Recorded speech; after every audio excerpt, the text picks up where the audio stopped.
मारवती ज्ञानबा डांगे, राहणार वरवटी, तालुका अंबाजोगाई, जिल्हा बीड. इथला मी रहिवासी. माझी जमीन तिथं 3.5 एकर जमीन आहे. राहतं घर आहे शेतामध्ये.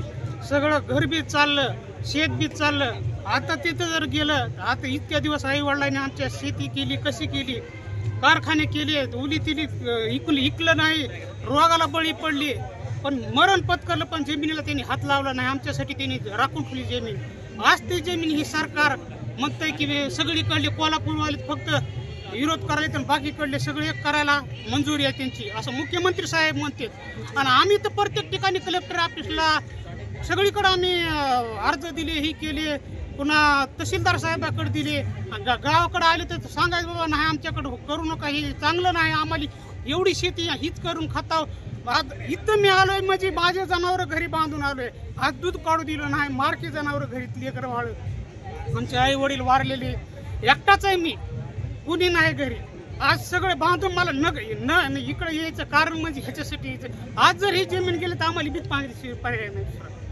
की असं चांगलं नाही. सरकार म्हणले नाही करायचं. म्हणले इलेक्शनच्या आधी, इलेक्शन झाल्याबरोबर पहिली स्टेटमेंट मुख्यमंत्री साहेबांनी म्हणले करू म्हणले शक्तीपीठ, फक्त इकडले कोल्हापूरवाल्याच ही या म्हणले, बाकीचं सगळे तयार आहेत म्हणले.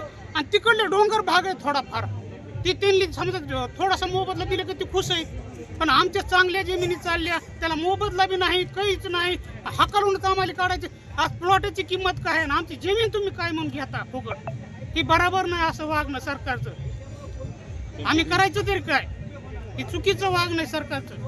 आम्ही गरीब माणसं करून खाणारे माणसं. आजपर्यंत 10 वर्ष मी कारखाना केला, माझे पायाचे हाड ही झाले, कमरेचे मणक्याचा आजार झाला. आता मी कारखाना सध्या करू शकतो. सरकारनं जर हट्टास केल्यानंतर मग शेतकरी म्हणून तुमची पुढली भूमिका काय? शेतकरी म्हणून माझी भूमिका एवढीच आहे की शेतकऱ्याच्या सगळ्याच आमच्या सर्व शेतकऱ्याच्या भूमिका आहे की बाबा ही शक्तीपीठ महामार्ग रद्द झाला पाहिजे, नको ही मार्ग आम्हाला.